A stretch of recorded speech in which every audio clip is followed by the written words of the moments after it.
నిన్న మొన్న రెండు జల పులి బొమ్మవు కాదా నాతో పాటు నువ్వు కూడా అమ్మకు చెవేగా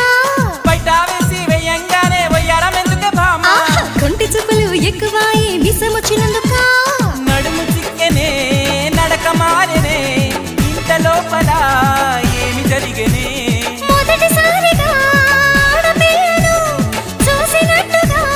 మైకం నీకు తమలపాకు నమలి సొక్కు